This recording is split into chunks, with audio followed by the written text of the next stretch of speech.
What the hell is that? How did you get DVDs in these jungles of Colombia? You know, Blockbuster closing down the street. Oh Lord. I don't Blockbuster in Colombia. Apparently it's a small shack.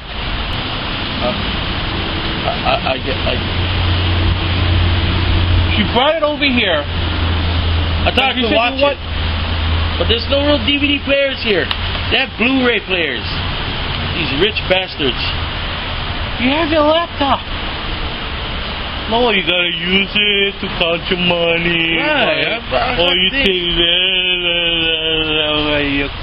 coffee. Alright, as you guys can see, coffee. As you can see, we're still in Colombia. We're not doing cocaine here. We're not doing meth or cocaine, anything like that. We decided to get rich off of coffee. Right? Because I was watching that travel channel, Dangerous Ground. Right. He saw Dangerous Ground and he's like, we gotta go. That's where the money is. I'm like, oh God. So we booked the flight and started, you know, we made a couple promises to certain people that we're gonna do things, but we gotta make money. Still in Colombia, still doing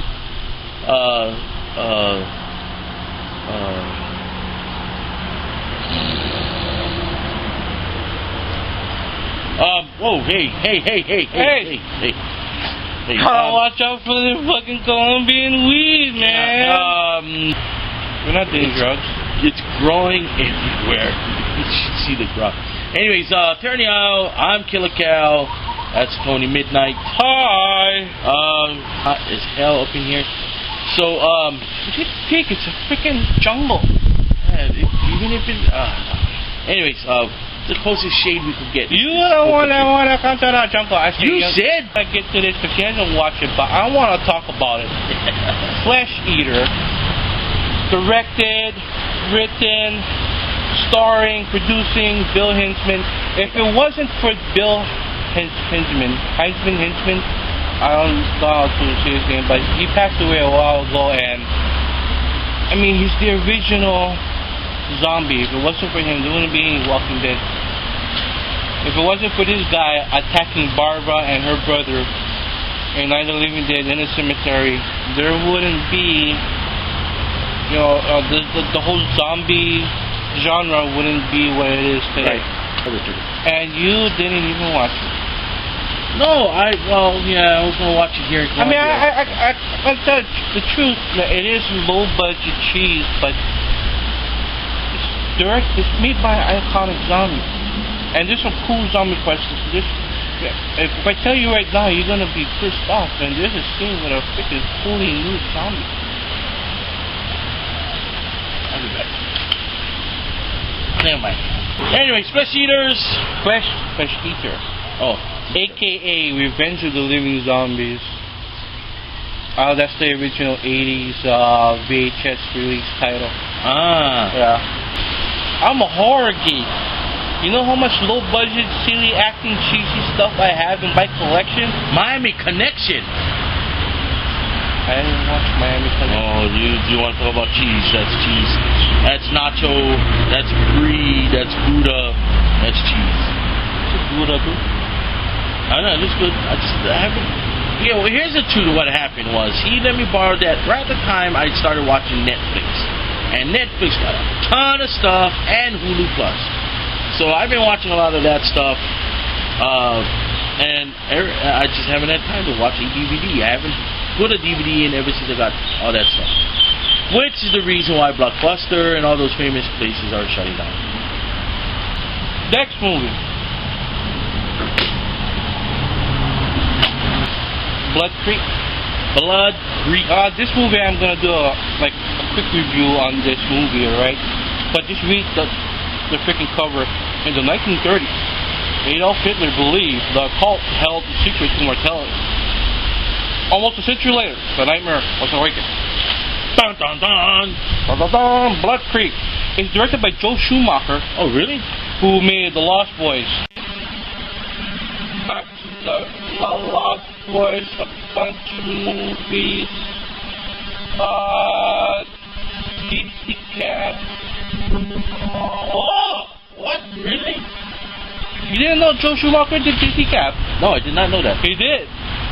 But this is a cool little movie. If you get a chance to watch Blood Creek, You know, if it's a buy. It really is a buy. It's a movie. It's about this Nazi scientist in the 1930s that goes to a German family's house in America. They're farmers, but come to find out that the land that they're on, there's a certain ancient Viking runestone that is said to possess magical power. And then you flash forward all the way to present day, and this guy he's like they think the brother died because he disappeared after he came back from Afghanistan. Like he's a soldier kind of guy, right? Then all of a sudden his brother shows up and asks him to go back to where he came from, where he escaped from. This hellhole, this place that this total torture and hell is, you know, like they go over there and they find out that the Nazi scientist is immortal. He's over 100 years old. The people that are feeding him victims is just to survive on blood all the time. It's kind of like a vampire kind of thing, half vampire zombie kind of thing, right? And yeah, this family is immortal too because they have to watch over him. They're like his keepers. Right. And then, next thing you know, the scientist comes out. He's all mangled. He's like a zombie, but he has all these freaking Viking ritual signs all over him. You know, it's kind of like protect him. The people that start dying, you know, the scientists are bringing them back. So there's zombies in it. Some kind of like zombies, you know, like talking kind of zombies, but they're they're brought back by magic. You know, because he cannot go into the house, but the zombies can. And not only zombie like just people, animals too. There's a freaking zombie horse in this movie. Really? A zombie horse gallops right through the house and breaks things down. Wow. I gotta watch that. Alright, proceed. Don't give me a DVD ever again. It's not on Netflix, you know. Damn it. There's a movie coming out. It's a third sequel to the District 13, that, you know, that French parkour movie. Right. But there's a third sequel coming out, and it's with Paul Walker. Really? He made it before he passed away. I think he did it last summer. On his time off after Fast 6. Right after Fast 6, you know. But I forget the name of it. Hey, Tony, Mr. Editor, put the title of that movie right here, please. Right here. Okay, there. That's the movie. Oh my God. Are they watering the plants? One movie that I want to talk about, and I just came up on a trailer a couple days ago, and it blew my mind. Starring the legendary pro wrestler, MMA fighter. Is he legendary? And he's now back in the WWE, David Batista. Go ahead. Is it Batista Spanish or Filipino style? He's Filipino. For real?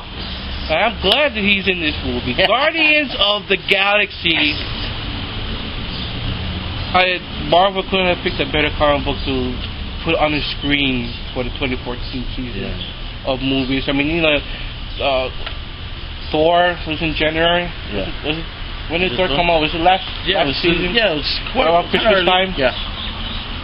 Now you got Captain America this year. You got Amazing Spider-Man 2. Oh, Captain America and the Winter Soldier. It looks pretty cool. I mean, Scarlet's in it. I know, it looks wicked. Guardians of the Galaxy looks nice. And then you got Star-Lord.